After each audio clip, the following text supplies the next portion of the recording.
오늘 말씀은 시편 24편 말씀입니다. 시편 24편은 표제에 나와 있는 대로 다윗의 저작 시예요.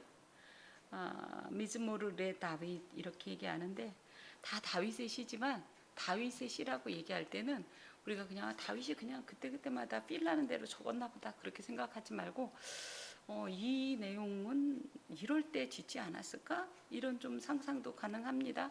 실제로 그래서 제가 표제를 설명할 땐 지난 23편 같은 경우도 다윗이 아마 목동 시절에 경험했던 이런 과거의 하나님을 내 삶 속에서 현재는 지금 내가 사망의 음침한 골짜기를 다닐 수도 있고 실제적인 해로 인하여서 위협을 받을 수도 있지만 그때 도우셨던 그 과거의 하나님을 회상하고 그 체험에 대한 확신이 있기 때문에 이겨내고 있구나. 아마 그때 지은 건가 봐. 이렇게 할 수 있는 거예요. 그런 것처럼 오늘 내용도 꼭 이럴 거다, 이때 지었다라고 얘기할 수는 없어요. 여기에 적혀 있지는 않기 때문에.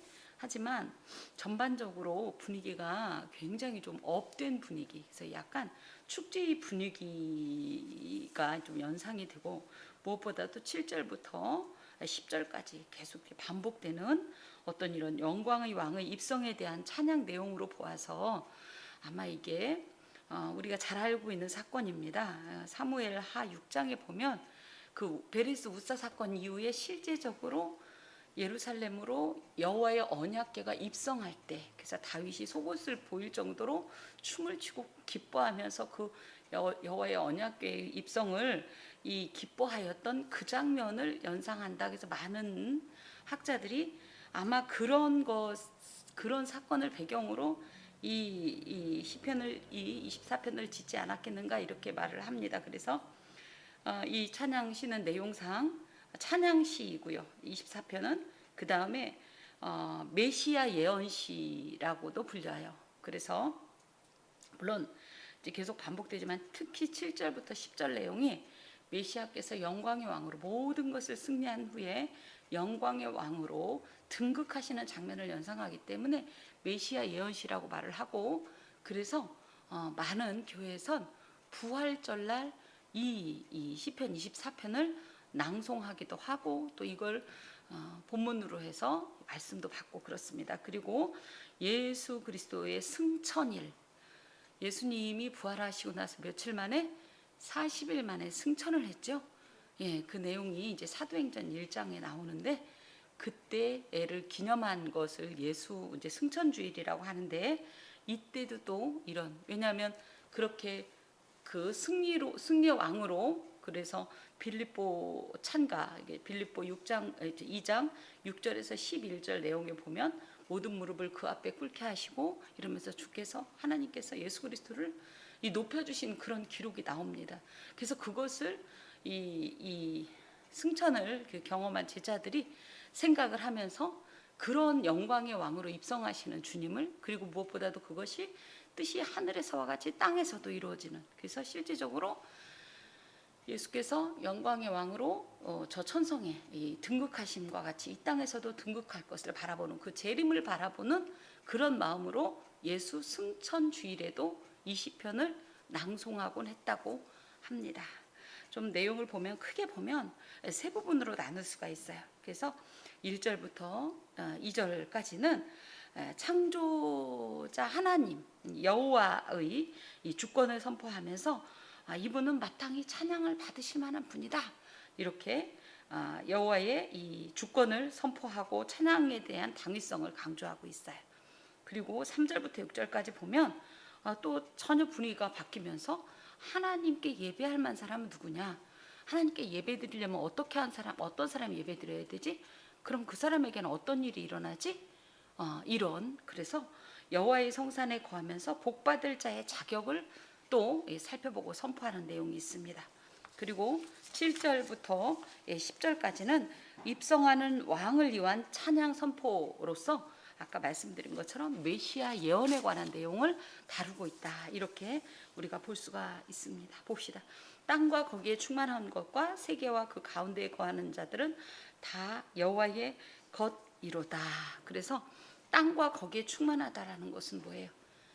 하나님께서 지으신 이 모든 세상을 말하는데 특히 거기에 땅과 거기에 충만하다, 이 표현은 무슨 얘기냐면 창세기 1장에 보면 하나님께서 온 세상을 지으시던 장면이 나옵니다. 그때 땅에 번성하다라는 표현이 나와요. 이 번성이라는 게 무슨 뜻이냐고 했더니 혹시 물고기 길러보신 분들은 아실지 모르겠어요.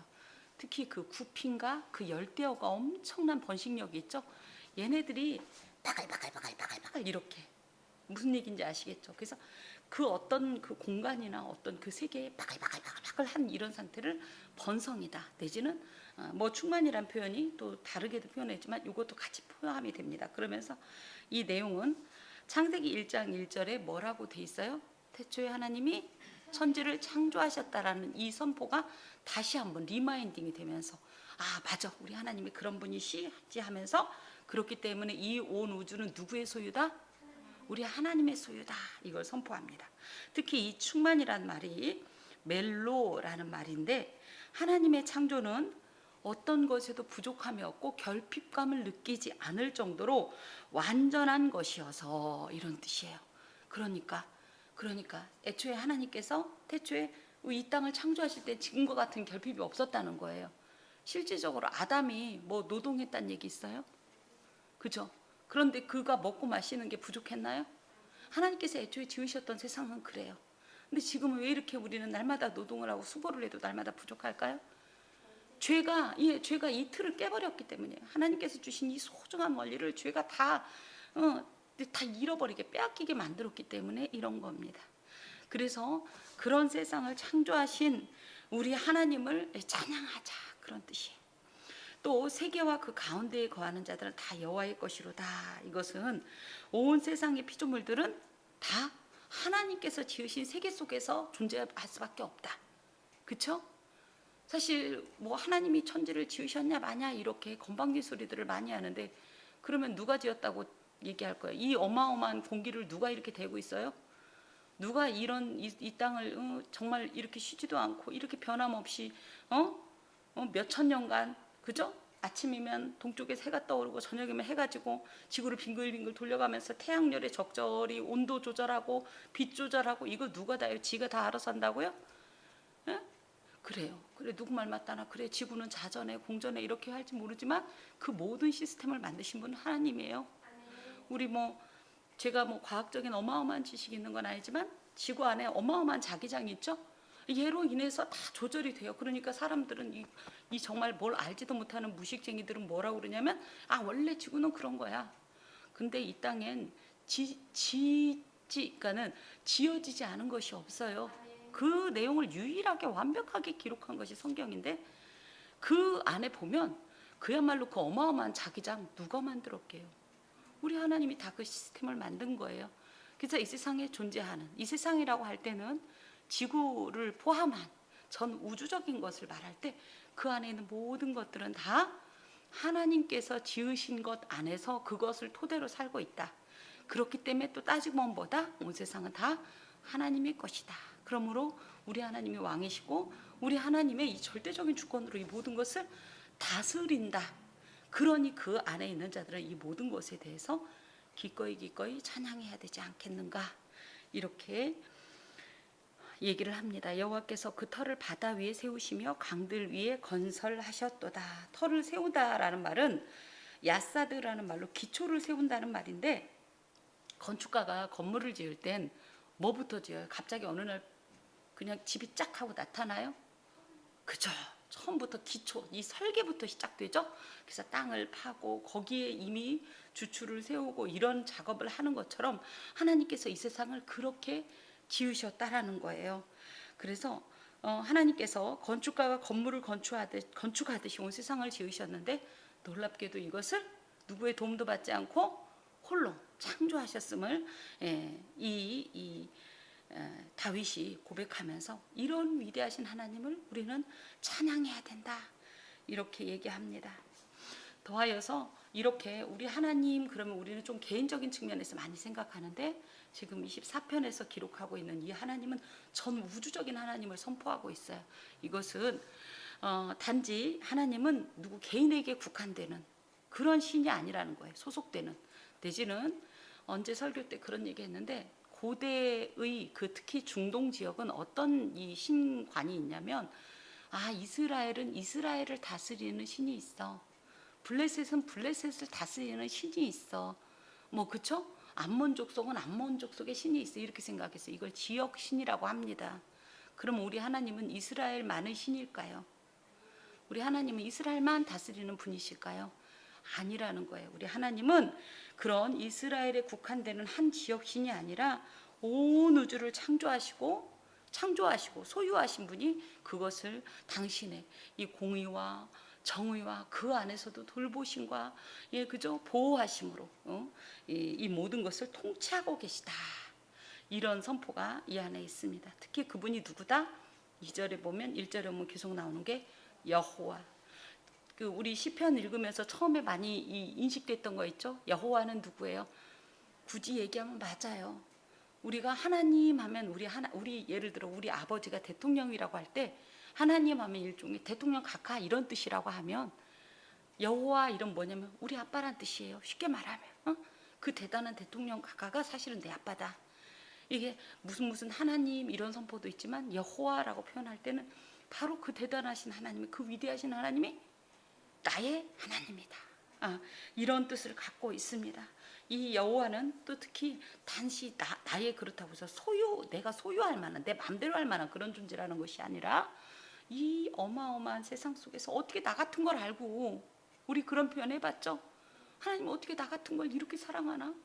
내가 무슨 자격이 있어서 이렇게 나를 아끼시나? 이럴 때에 그 관계는 하나님이 나를 사랑하겠다고 약속했던 그 약속의 관계의 기초에서 우리를 사랑하시는 거예요. 그래서 그런 약속을 지키시는 우리 하나님이 그 온 세상을 다스리는 그 하나님이 나랑도 약속하셨고 그 약속을 지금도 지키시는 그런 하나님이다. 이런 고백이 있습니다. 자, 3절부터 봅시다. 그러면서 이런 하나님을 일단 딱 선포해 놓고 그럼 이 하나님은 어떤 분이냐 할 때 그야말로 예배받고 경배받고 영광을 받으시기에 합당하신 분이고 그걸 기뻐하시는 분인데 그러면 그런 하나님께 예배하려면 어떤 존재가 되어야지, 어떤 자격이 필요하지, 어떤 조건이 필요하지, 이렇게 이제 얘기가 이어가고 있어요. 자, 여호와의 산에 오를 자 누구며 그의 거룩한 곳에 설 자가 누구인가라고 할 때 여호와의 산은 어딜까요? 성산, 맞아요. 성산. 그래서 사실은 시온산을 말해요. 뭐 예루살렘 이래도 되겠지만 어찌 되었던 여호와 앞에 예배하는 어떤 이런 성전이 있는 그 예배하는 특정한 장소를 말하는데 거기에 이 여호와의 산이라고도 표현되어 있고 그의 거룩한 곳이라고도 표현되어 있어요. 그곳은 다 하나님의 임재가 있는 장소예요. 그곳에 가면 누구를 만날 수 있다? 하나님을 만날 수 있다. 그러면 여호와를 향해서 갈 수 있는, 특히 또 거룩한 곳이라는 것은 여호와 하나님을 위해서 일부러 따로 구별한 곳. 우리 교회도 마찬가지죠. 물론 이 교회 자체가 뭐 여호와의 성산 이렇게 표현하는 건 신약적으로는 그닥 허용되지 않아요. 교회 시대에서는 교회를 성전이라고 잘 표현하지 않죠. 저도 가능하면 그런 표현을 안 쓰고 이런 것들도 뭐 성물 이런 표현을 안 쓰는데 구약적인 개념에 있어서는 이곳이 사실은 성산이고요.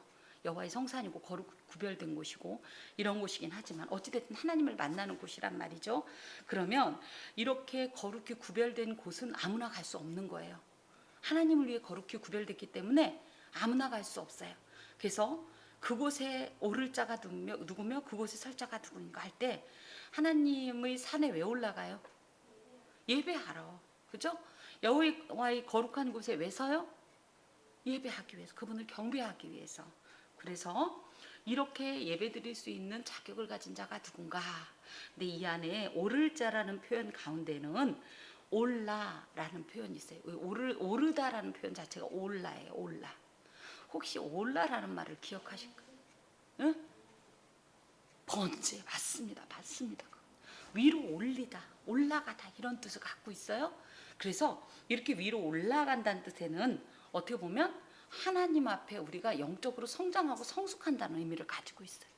그래서 여기에 여호와의 산에 오를 자가 누구며 그의 거룩한 곳에 설 자가 누군가 할 때 누가 예배드릴 자냐 이런 뜻과 더하여서 무슨 뜻을 갖고 있냐면 하나님 앞에서 예배하고 하나님의 이 놀라운 은혜를 받음으로 인하여서 내가 하나님 앞에 올라가 될 수 있는 자가 누구냐, 온전히 드림이 될 수 있는 자가 누구냐, 내지는 성숙할 수 있는 자가 누구냐, 영적으로.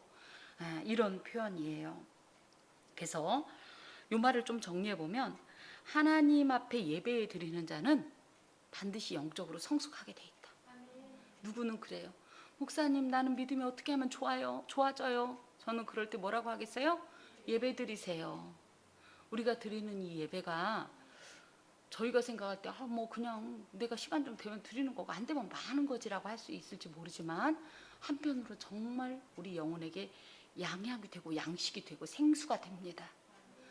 우리 집사님이 제가 아프니까 더 목소리가 막 힘이 넘친다고 그랬는데 뜻밖의 실망이죠. 제가 그날부터 주일날까지는 괜찮았는데 집에 가면서부터 지금까지 엄청나게 전쟁을 치르고 있어요. 하지만 제가 오늘 오면서 되게 기대했어요. 저희 친정 어머니는 뭐라고 그러냐면, 아유 김 목사 설교 짧게 하고 와. 그 몸으로 뭘 어떻게 하겠다고. 그런데 제가 그랬어요. 엄마 걱정 마세요. 나 설교 끝나고 나면 덤블링 할 거예요. 제가. 네. 하나님 앞에 나오는 자는 이런 영적 고향이 있어요. 그래서 이제 어떻게 보면 이런 영적 고향이 있고 영적 성숙이 있으면 놀라운 게 뭐냐면 여기서 끝나지 않아요. 그것도 감사한데 하나님께서는 그들에게 풍성한 복을 내려주셔요. 그래서 이걸 정리하면 아까도 얘기했듯이 하나님께 예배의 기쁨을, 그죠? 또 이 특권을 누릴 자는 당연히 영적으로 성숙하고 놀랍게도 하나님 앞에 복을 받을 만한 자인데, 이런 사람의 자격이 어떠한가?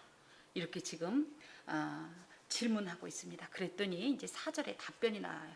이런 사람이 바로 이 3절의 질문에 대한 답변입니다. 해당되는 사람입니다. 자, 첫 번째, 손이 깨끗해야 돼요. 손이 깨끗하다라고 할 때 손은 뭐냐면, 우리 무언가 한다고 할 때 뭐라고 그래요? 다 손으로 하죠. 그래서 손은 어떤 개인의 구체적인 어떤 삶의 방식 내지는 어떤 활동들을 다 총칭한 말로써 어떤 활동을 해도 남에게 해가 되지 않게 하는 사람, 사회적으로나 또 개인적인 삶에 있어서 흠이 없고 나무랄 데 없이, 그래서 과연 저 사람의 손으로 행동하는, 그래서 진짜 손만이라는 게 아니라 저 사람의 어떻게 보면 삶의 모든 모습을 보니 과연 여호와를 신앙하는 사람이구나 라는 것을 보여줄 만큼 손이 깨끗한 자. 이것은 사실은 누구에게도 거리낌이 없는, 그래서 사람뿐 아니라 하나님 앞에서조차 거리낌이 없는 그런 성결한 삶으로, 진정한 이 크리스찬이라고 하면 어때야 된다? 손이 깨끗해야 된다. 그래야 사실은 예배할 자고, 하나님께 예배 드릴 만한 자격이 있는 자고, 그로 인해서 하나님께서 우리를 영적으로 성숙하게 하시고 풍성한 복으로 이끄신다는 사실이죠. 그래서 하나님께서는 하나님의 백성으로서 예배하는 우리들에게 하나님의 거룩한 성품에 부합되는 성결하고 성숙한 삶을 기대하시는데, 우리의 손은 사실 그런 하나님의 어떤 성품과, 그죠? 하나님의 온전함을 증거하기엔 너무 부족한 손이에요. 이런 모습들이 성경에도 참 많이 기록되어 있는데, 이사야 1장 15절에 보면 너희 손에 피가 가득함이라. 이 피라는 거는 악행을 말해요. 악행. 그래서 죄와 폭력 등의 악행으로 사실은 우리의 모습 속에 예배자의 어떤 그런 자격이나 조건이 보이지 않는다고 하면, 사실은 하나님 앞에서 아까 약속된 영적 성숙이나 복은 해당이 없는 것이 되는 거죠. 그래서 우리가 사람들과 대할 때도 늘 우리가 하나님의 사람이라는 어떤 자기 인식 가운데, 내가 이렇게 원래 하고 싶은데 그래도 내가 하나님 사람이니까 이건 참아야지. 왜? 우리 하나님은 안 그럴 거니까. 이러면서 우리 스스로도 일상 중에서 예배도 예배지만 예배자의 자격을 늘 점검해야 하겠습니다. 두 번째, 또 어떤 사람이냐 했더니 마음이 청결하며, 근데 이게 잘라지지 않고 이 문장으로 가는 게 마음이 청결하며 뜻을 허탄한 데 두지 않는 사람, 이렇게 함께 붙어 있습니다. 마음이 이 청결하다라는 것은, 이거는 사실은 마음이 청결하다는 건 내 마음속에 다른 그 어떤 것도 있지 않다라는 거예요. 합당치 않은 것들은 없다라는 거예요. 합당치 않은 것이 뭐냐, 여기에 보면 허탄한 것들이에요. 그래서 허탄한 것들로 인하여서 내 마음이 채워지지 않은 사람, 내지는 내 마음에 허탄한 것들이 들어있지 않은 사람, 이런 사람이 하나님 앞에 예배할 만한 제대로 된 자격이다, 이렇게 얘기하는데, 그럼 이 허탄하다라는 게 뭐냐 할 때, 예, 허탄하다라는 것은 라사웨라는 말로 사실은 허무하고 무가치한 행동입니다. 이게 좀 막연하죠. 예, 우상은 무엇이라고 그래요? 무익하다, 헛것이다, 이렇게 얘기하죠. 무가치하다, 이런 것처럼 일종의, 이제 물론 대표적으로 우상 숭배이긴 하지만 하나님의 이 참되고 진정한 가치 외의 것을 자꾸 내 마음에 들이는 것들. 그래서 우리는 말로는 하나님으로 만족해요, 그러면서 만족이 안 되죠. 그래서 자꾸만 하나님 말고 이것도 조금 저것도 조금 막 넣고 하다 보면 어느새 어떻게 돼요? 얘들이 꽉 차서 하나님을 막 밀어내죠, 밖으로. 이렇게 안 하는 사람, 그런 뜻이에요. 그래서 우리가 사실은 마음이 청결하며 그 뜻을 허탄한 데 두지 않는다는 것은 내 안에 하나님 외의 다른 것으로 채우지 않는 사람, 내지는 처음부터 얘가 들어오면 얘가 그대로 있지 않아요. 죄도 성장합니다. 우리의 믿음도 성장하듯이 죄도 성장해. 그러다 보면 얘가 점차 커져서 본래 우리 안에 충만해야 될 무언가를 빼앗기게 만들고 이뤄지게 만들고, 그죠? 잊어지게 만드는 이것들을 우리가 사실은 매이지 아니하며, 이런 뜻을 갖고 있어요. 그래서 삶의 가장 온전한 가치요 목적인 하나님을 대신하여 내 만족과 욕구 충족을 위한 것들을 마음에 두면 결국은 우리가 하나님을 빼앗기게 됩니다. 우리가 놓친다라는 표현이 좀 조심스러워서 제가 빼앗긴다라고 표현하는 것들이, 저희가 하나님을 막 붙잡았다 놓쳤다 그러면 저희가 굉장히 무언가, 그죠? 뭐 어떤 힘이 있는 것 같고 그렇지만, 그래서 제가 일부러 이런 표현을 씁니다. 예, 하나님을 빼앗기게 된다, 탈취당하게 된다, 도둑질 당하게 된다. 예, 오직 그 마음을 하나님께 두고 허탄한 거에 뺏기지 않고 해야 영혼조차도 하나님 앞에서 빼앗기지 않는다.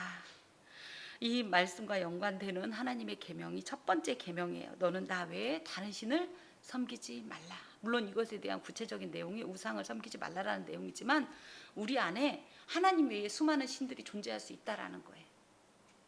하나님이 가장 소중하면서도 난 이게 이것도 있었을, 하나님 갖고는 좀 부족해. 이제 단적인 예로 이제 제가 그렇습니다. 사실 이상하게 올해 들어서 너무너무 이제 건강적으로 제가 자신이 없어지니까 말씀을 읽고 막 이러면서도 조금만 막 몸이 괴롭고 그러면 저도 모르게 애처럼 막 눈물이 줄줄 나요. 이게 무슨 갱년기인가 왜 그런지 모르겠네. 그러면서 막 건강을 위한 막 이것 때문에 이 하나님이 오히려 작아지는 것 같은 그런 느낌이 들어요. 이것도 제 안에는 사실은 하나님보다 더 무언가를 크게 하는 허탄한 것이 아닌가. 제 안에도 이 뜻을 허탄한 데 두는 어떤 이런 악한 습관이 있지 않나 싶어요. 우리가 그러죠. 우리는 뭐 천국이 있는데, 이러면서도 막상 그 천국이 조금씩 가까워지는 것 같으면 약간 저 같은 조바심이 나더라고요.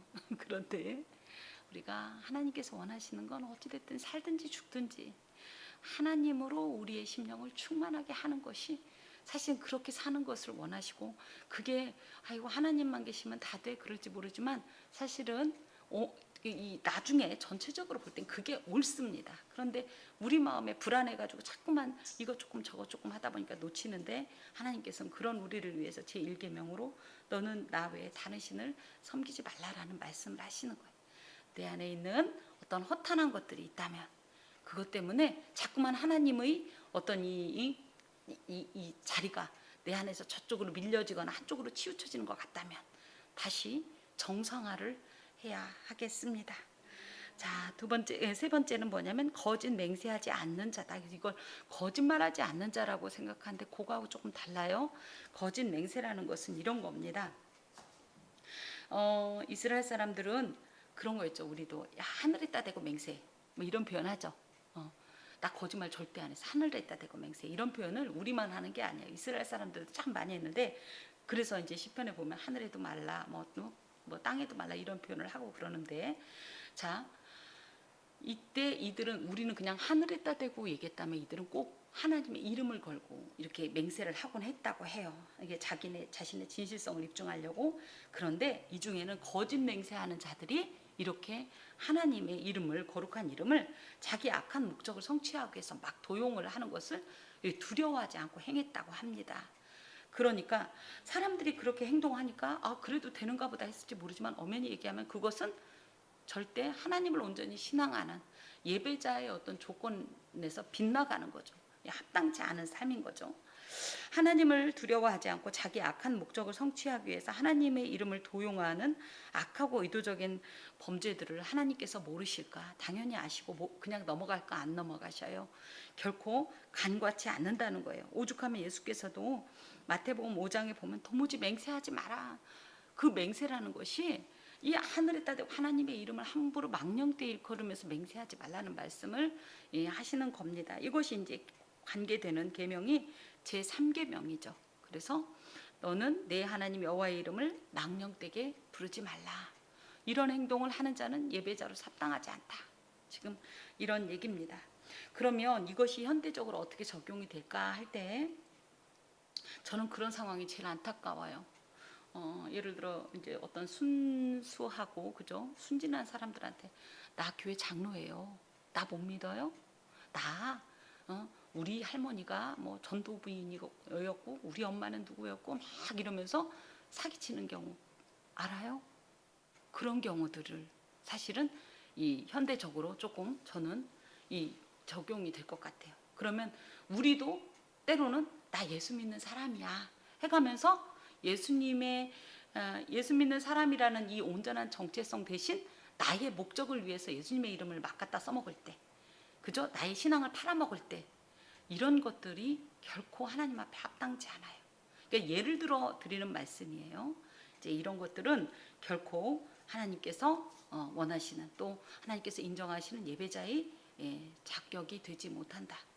아까도 말씀드렸듯이 그런 예배자의 자격이 중요한 게 뭐냐고 했더니 5절 때문에 그렇습니다. 5절은 뭐라고 되어 있냐면 그는 여호와께 복을 받고 구원의 하나님께 의를 얻는 사람이다 이렇게 되어 있어요. 그러니까 복된 삶을 사는 사람이다. 이것은 여호와 하나님께로부터 임하는 복과 은혜의 약속에 대한 다시 한번 선포해주고 확인해주는 내용인데요. 여기에서 특히 하나님께 의를 얻는다라는 표현이 굉장히 중요합니다. 의라는 말은 공의, 체다카라는 말로 하나님과의 바른 관계를 지킬 뿐만 아니라 하나님과의 관계에 입각하여 하나님의 기준에 적합하게 사는 사람. 그러니까 우리 기준이 아니라 의는 하나님의 기준에 적합한 어떤 그런 삶을 사는 사람을 의라고 하는데, 그렇게 따지면 우리의 이 삶이 아무리 착하고 온전해도 하나님의 그 의의 기준에 다다를 수가 있을까요? 그렇지 못해요. 그래서 이 의는 스스로 행하는 것이 아니라 하나님께서 일방적으로 인정하셔야 돼요. 의롭다고.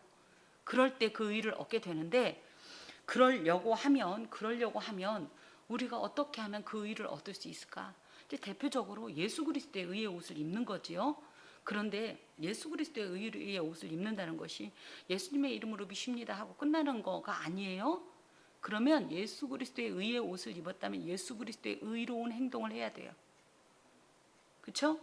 그 의로운 행동이 무엇일까요? 십자가입니다. 그러니까 다 십자가지라는구나 그 뜻이 아니라, 이 십자가는 놀랍게도 많은 이 상징을 갖고 있어요. 의미를. 이 수직은 뭐예요? 하나님과 우리와의 관계인 수직적 관계. 그 다음에 이 수평은 뭐라고 그랬어요? 나와 너 우리의 관계, 수평적 관계라고 할 때, 자, 예수 그리스도의 의는 당연히 이 하나님과 이 수직적인 관계에 어떻게 보면 이제 완성이라고도 할 수 있지만, 하나님께서 원하는 십자가의 완성은 수직만 갖고 되지 않는다는 거. 그래서 이웃과의 관계에서도 온전한 자가 사실은 하나님 앞에 의를 얻는 사람이에요. 사실은 이 3절 내용이 4절 내용이 우리가 생각할 때 하나님 앞에 이렇게 할지 모르지만 일상 중에 우리가 이렇게 살아야 된다라는 내용을 강조하고 있습니다. 그래서 여호와께서 베푸시는 복은 하나님과의 온전한 수직적 관계를 당연히 포함하여서 하나님과만 잘 된다고 되는 게 아니라는 거예요. 개인의 마음의 청결함과 그쵸? 나 자신도 온전해야 되겠고 또 이웃과 공동체에 대한 바른 인간관계, 온전한 수평 관계를 이루을 때 하나님의 이 사실은 이 복이 임한다는 거예요. 근데 우리가 이제 많은 오해를 하는 것이 그거죠. 하나님하고만 제대로 되면 된다고 생각하는데 그렇지 않아요. 우리 늘 십계명 마지막에 하듯이 그쵸? 첫째는 하나님과, 둘째는 이웃과도. 하나님과의 그 어떤 관계 속에서 이루어지는 이런 것들이 이웃과도 온전히 이루어질 때 이것이 이 율법의 완성이 됩니다. 또 한 가지는 이 여호와께 복을 받는다고 할 때 이 복이 우리가 일상적으로 생각하는 어떤 물질적인 복, 그죠? 너무 이렇게 눈에 보이는 어떤 복에만 치중하지 마라. 진정한 복음보다 방금도 말씀드린 것처럼 하나님 앞에 의롭다고 인정받는 거예요. 이렇게 의롭다고 인정을 받으면 어떤 일이 있느냐 할 때 사실은 7절에서 10절까지 계속 이 말이 반복됩니다. 바로 문이에요. 문. 이게 무슨 얘기냐면 이 의롭다고 하나님 앞에 인정을 받아야 이 문에 들어갈 수가 있어요. 예, 이 문은 사실은 언약궤가 보관된 성막의 문입니다. 출입문. 이 성막이 쉽게 얘기하면 뭐예요? 하나님의 임재가 있는 장소로 천국의 상징이에요. 무슨 얘기인지 이렇게 도식이 끓여지죠. 그렇기 때문에 이런 하나님 앞에 의롭다고 인정을 받는 사람만이 이 문을 들어갈 수가 있어요. 이 문을 들어가야 그때부터 하나님과 교제하고 하나님과의 온전한 관계를 완성시킬 수가 있어요. 이 문에 들어가기 위해서 우리는 하나님 앞에 의롭다고 인정을 받아야 되는데 이 의롭다고 인정을 받으려면 하나님하고만이 아니라 모든 이웃과의 관계에서도 온전해야 사실은 이 문에 들어갈 수가 있다라는 거예요. 이게 제가 괜히 하는 말이 아니라 그 당시에 이스라엘 사람들은요, 이 언약궤가 보관된 성막의 문을 의의 문이라고 불렀다고 해요. 우리가 지난 출애굽기에서 이 성막을 한참 할 때 마사크라는 말을 제가 한 적이 있습니다. 성막에는 총 몇 개의 휘장이 있어요? 맨 처음에 자 이렇게 있으면 동편의 첫 번째, 그죠? 이렇게 큰 텐트로 들어가는 맨 첫 번째 출입문이 있고 두 번째 어떤 문이 있죠? 맞아요. 성소. 이건 성막, 성막문. 이건 성소. 그 다음에 또 한 번 들어가면 어디로 들어가는? 지성소로 들어가는. 이게 다 뭐예요? 사실은 의로운 자만이 들어갈 수 있죠. 그래서 이 마사크가 뭐예요? 예수 그리스도. 예수를 통해서 들어갈 수 있다라는 얘기를 제가 한 적이 있는데 이게 바로 이 의의 문으로 들어가기 위해서 우리가 하나님 앞에서 사실은 이런 온전한 삶을 살아야 되고 이것이 진정한 복이다라는 거죠. 왜 이게 복이냐 하면 이 의의 문을 들어가야 하나님께 예배할 수 있고 예배를 드려야 하나님과의 모든 교제나 이 관계가 가능하기 때문입니다. 그런 의미에서 불의한 자들은 하나님께 절대 예배할 수 없다라는 거예요. 하나님과 예배할 수 없는 게 무슨 관계냐 할 때 사실 하나님께 예배를 드릴 때 어떤 일이 있냐면 아까도 잠깐 언급한 것처럼 치유가 있고요. 회복이 있고요. 또 용서도 있고요. 위로도 있고요. 약속도 있고요. 그렇죠? 이 모든 각양 좋은 은사들이 이 예배를 통해서 임하는데 이 예배가 절대 넌 예배 드릴 수 없어 하고 아닌 말로 출교를 당한다고 할 것 같으면 그 좋은 걸 하나도 못 받는 거예요. 그렇기 때문에 불의한 자들은 이 모든 것을 못 받는다는 건 안 받고 말지가 아니라 이게 있어야 이 세상 가운데 사는데 안 받으니까 어떻게 돼요? 그들은 정말 그야말로 하나님의 은혜와 복에서 제외된 자요 저주 아래 있는 자들이라는 거죠. 그런 의미에서 하나님께 의를 입는 이 자체가 얼마나 큰 복인가를 우리가 알아야 합니다. 그리고 실제로 실감해야 돼요. 그냥 예배를 내가 내 발로 그냥 오니까 내가 예배 드리는구나, 예배 드려주는구나 하는 게 아니라 사실은 이 예배가 나를 끌어당기는 거예요. 그 자격이 물론 아무나 예배할 수 있다라고 하지만 영적으로 볼 때는 하나님께서 예배를 받으시는 자의 어떤 이 자격을 우리에게 하나님께서 부여해 주셨기 때문에 예배를 드릴 수 있는 겁니다. 얼마나 큰 은혜인지 모르겠습니다. 특히 예배를 가볍게 여기지 말아야 할 것이 방금도 얘기했던 것처럼 이 4절 내용 이게 말이 그치 이게 쉬운 내용이 아니거든요. 그렇죠? 이 정도로 예배는 굉장히 사실 예배에 대한 어떤 이런 자격 기준이 굉장히 엄격하다라는 생각을 하셔야 합니다. 그래서 저희가 그러죠. 아유 뭐 일주일 내내 세상에서 뒹굴다가 그냥 아유 주일 됐으니까 일어나서 그냥 먼지 탁탁 털고 그냥 성경 들고 오는 게 아니라 사실은 이 예배드리기에 합당한 자가 되기 위해서 이 엄숙한 예배에 합당한 자가 되기 위해서 우리 자신을 정말 적어도 예배 전에 그죠? 주일 전에는 우리 자신을 좀 다시 한번 점검하는 이런 작업들이 이런 내용 때문에 더욱 필요합니다. 자 그러면서 이는 여호와를 찾는 족속의 야곱의 하나님의 얼굴을 구하는 자로다. 이가 누구냐면 3절에서부터 이 5절에 해당되는 그야말로 하나님께 예배하기에 합당한 자의 어떤 이런 사람인데 이 사람은 어떤 이 하나님 앞에서 어떤 은혜를 받느냐 내지는 또 하나님 앞에 어떤 약속을 받느냐 하는 내용이에요. 자, 또 이 예배 이런 사람들이 또 왜 예배를 드리냐 또 뭐 이런 내용하고도 연결이 되겠습니다. 첫 번째가 여호와를 찾는 족속이다. 여호와를 찾는다라는 말은 따라쉬라는 말로 하나님과 상담한다라는 뜻을 갖고 있대요. 그러니까 하나님과 상담한다. 여러분 우리가 왜 기도해요? 결국은 뭐예요? 우리가 못하겠으니까 하나님께 요청하기도 하고 그죠? 또 나 이거 잘 모르겠어요. 그럼 뭐 하죠? 상담하죠 진짜. 이 야곱의 이 여호와를 찾는다라는 표현이 하나님과 상담하고 또 요청한다는 뜻도 갖고 있다고 그래요. 그래서 하나님의 뜻이 무엇인지 찾고 또 나의 필요를 요청할 수 있는 이런 은혜를 입게 된대요. 하나님 앞에 이 합당한 그러니까 예배자의 자격이 있는 사람에게 또 그런 사람은 또 어떤 이 은혜가 있냐면 야곱의 하나님의 얼굴을 구하는 자로다. 그래서 얼굴은 이 파네카란 뜻인데요. 그냥 이 얼굴만 말하는 게 아니라 하나님의 이름, 얼굴 이럴 때는 하나님의 속성들을 말해요. 우리 하나님은 어떤 분이에요? 우리가 흔히 알고 있는 사랑이 많으시는 분, 그죠? 은혜가 많으신 분, 풍성하신 분, 우리를 보호하시는 분, 위로해 주시는 분. 저는 특히 하나님께서 저희가 어떤 행동을 할 때 제가 그 마음을 품고도 참 많이 기도하는데 안쓰러워 하시는 게 느껴져요.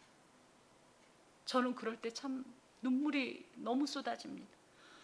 그 불쌍한 내 새끼 그 감정이 느껴질 때마다. 그래서 사실 이제 목회자로서 여러분의 가정과 어떤 형편과 소식들을 품고 기도할 때 가끔 제가 이제 몇몇 집사님한테 그 얘기해요. 안쓰러워하세요 하나님이. 여러분 어떻게든지 모르겠지만 그 안쓰러워하는 하나님의 그 쓰린 가슴이 막 느껴질 때 정말 저는 오히려 그래서 위로가 돼요. 이렇게 나를 안쓰러워하다니, 이렇게 그 사랑하는 형제를 안쓰러워하다니. 예. 이 하나님의 얼굴은 그 모든 하나님의 선하고 의롭고 좋은 것들을 담으신 그 얼굴을 말해요. 그래서 그 안에는 하나님의 긍휼이 여기심이 있고요, 자비가 있고요, 은총이 있고요, 도우심이 있어요. 그래서 그 얼굴들을 구하는 것이 바로 여호와의 하나님의 얼굴을 구하는 것인데, 하나님의 그 얼굴을 찾는 자는 만나게 돼 있어요. 그래서 그런 일들을 사실은 누리게 된다는 거예요. 누가? 4절, 5절, 6절 이런 특히 이제 4절에 있는 내용들이 하나님께 예배하는 자들이 여기에 또 중요한 건 족속이라는 표현입니다. 이 족속이라는 표현은 또르라는 말로 횟수, 세대를 말하는데 그냥 한 번 찾고 마는 것이 아니라 하나님을 찾고 구하는 일들이 계속적으로 세대와 세대를 넘어서 계속적으로 이어질 거라는 뜻을 갖고 있어요. 그래서 그런 복을 하나님 앞에 받는다는 거예요. 하나님 앞에 예배하는 자들이. 그런데 다만 그 예배하려면 아무나 와서 그러니까 아무나 그런 예배를 드리고 무조건 그런 복을 받는 게 아니라 이렇게 손이 깨끗하며 마음이 청결하며 뜻을 허탄한 데 두지 않냐며 거짓 맹세하지 아니할 때 그런 복을 받는다라는 겁니다. 7절부터 10절까지는 7절, 8절, 9절, 10절 이렇게 반복되는 양상인데요. 이제 좀 전반적으로 보면 문들아 너희 머리를 들지어다, 영원한 문들아 들릴지어다, 영광의 왕이 들어가시리로다. 이제 그림으로 상상해 봅시다. 다윗 왕을 위시한, 사실은 이때 언약궤는 다윗 왕이 주체는 했지만 워낙은 레위인들이 이 모든 이 언약궤를 짊어지는 장면 속에 레위인들이 이 언약궤를 메고 성막으로 막 지금 이제 진입을 하는 거예요. 언약궤의 안치 장소인 지성소에 넣으려고 막 이러는 장면을 갖다가 지금 다윗이 그 모습을 보면서 이런 표현을 한 것은 왕이 입궐하여 영광스러운 왕의 자리에 앉듯이 언약궤가 이제 성소에 들어가서 당신의 그죠? 지정 어떤 이 처소에 지성소에 딱 안치될 것이니 모두 문을 열고 그 영광의 왕의 상징인 언약궤를 영접하고 환영해라, 이런 뜻을 갖고 있어요. 근데 여기에 보면 그냥 문화 그래도 돼요. 그죠? 왜냐하면 아까 말씀드렸듯이 원래 성소의 문은 3개예요. 그리고 사실은 다 복수형을 안 써요, 성소의 문들은. 그런데 여기에 문드라라고 얘기했던 것은 이때는 아니지만 장차 솔로몬 성전에는 문들이 굉장히 많아요. 그래서 그래서 문들이라고 썼을까? 이렇게 얘기들은 합니다. 꼭 그게 중요한 건 아니지만 이제 너희 머리를 들어라 할 때 머리라는 것은 로쉬라는 말로 자신의 이 모든 영화와 종기를 말해요. 이걸 든다라는 것은 이 우러르는 것을 뜻해요. 그래서 나의 모든 가장 복되고 존귀한 것조차 그 영광의 왕 되신 하나님 앞에서 감히 올려다보면서 우러르면서 그분을 환영한다라는 뜻을 갖고 있습니다. 왜 그러냐 했더니 영광의 왕이 들어가시기 때문이다. 영광의 왕이라는 것은 만왕의 왕, 우리 아까 찬송했죠? 만왕의 왕이신 그 하나님, 예수 그리스도의 절대적이며 영원한 영광과 존귀 앞에 모든 이들의 머리가 사실은 경배의, 예배의, 그죠? 이 머리를 올릴지어다, 이런 선포입니다. 특히 이분은 어떤 분이냐 했더니 8절에 영광의 왕이 누구시냐? 강하고 능한 여호와시요 전쟁에 능한 여호와시로다. 강하고 능한 여호와, 이게 이제 다 전쟁 용어예요. 하나님의 전투력을 말해요.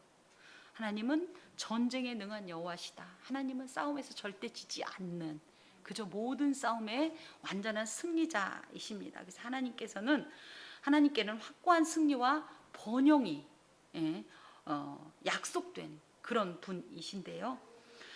이런 하늘의 이런 내용이 물론 이 땅 가운데 지금 성막에 입성하는 내용일 수도 있지만 사실은 이것을 전 우주적인 어떤 이런 그림으로 보면 이것은 하늘의 문이 열리고 모든 이들이 그 거룩하신 임재와 하나님의 임재와 영광 앞에 굴복하는 어떤 그런 모습, 엎드려 경배하는 그런 모습을 연상하게 합니다. 근데 이것이 어떻게 가느냐 할 때 바로 예수 그리스도의 십자가의 죽으심과 부활을 통해서 가능한 거예요. 예. 우리 눈에는 아직은 그것이 실감이 안 돼요. 그렇죠? 하지만 사실은 이미 빌립보서 2장에 보면 이미 이 일은 이루어졌어요. 다만 이것이 우리에게도 우리가 실감하고 만져질 정도로 촉감될 정도로 이루어질 때는 언제냐 할 때 예수 그리스도의 재림의 날입니다. 예수 그리스도의 이 영광의 재림의 날에는 예수께서 말씀하신 대로 이 땅 가운데에서 위대하신 능력과 영광을 드러내시면서 영원한 왕, 영광의 왕으로서 만국을 심판하시고 또 하나님께서 기뻐하시는 자들을 당신께로 영접하시고 그러면서 세세토록 공의로 통치하실 것입니다. 무엇보다 이런 그리스도의 완전하신 통치 앞에 누구도 감히 대항할 수도 없고, 그런 어떤 모습을 지금 다윗은 이 성령 안에서 이 소망하면서 이런 지금 메시아의 최종 승리와 영광스러운 통치를 이 찬양하면서 이 언약궤의 시온성 입성을 지금 감격하면서 이렇게 찬양하고 있는 그런 모습입니다.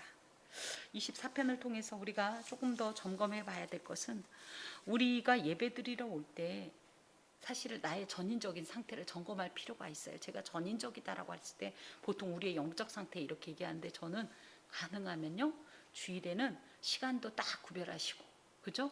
그리고 늘상 하던 어떤 그죠? 옷이라든지 신발이라든지 이런 것보다 조금씩은 구별된 모습도 사실은 필요하더라고요. 그래서 예배자로서 내가 하나님 앞에 마땅한 자격을 갖추고 지금 예배하는가를 점검할 필요가 있습니다. 그래서 특히 이제 그 서구 같은 경우는 예배 드리러 올 때 어떻게 오는지 알죠? 다 성장을 하고 오잖아요. 아시죠? 우리 결혼식장 갈 때 어떻게 하고 가요? 집에서 입던 쫄바지에다가 막 이런 거 입고 가요? 안 그러죠? 이걸 이제 성장이라고 표현할 때 정장이라고 이제 보기인데, 성장이란 표현은 그거보다 조금 더 완고한 표현이긴 해요. 그래서 예배하러, 특히 주일에 예배하러 올 땐 정말 이 모든 것에 있어 하나님 앞에 최선의 어떤 태도로 또 모습으로 올 필요가 있습니다.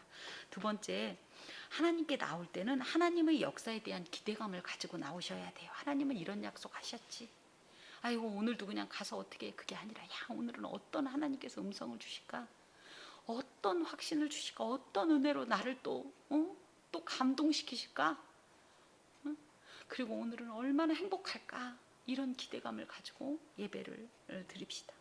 또 하나님께 예배할 땐 영광의 왕이신 하나님께서 우리를 온전히 통치할 수 있도록 우리 자신의 마음은 활짝 열고 영광의 왕이 입성할 수 있도록, 그래서 하나님을 완전히 개방하고 영접해야 돼요.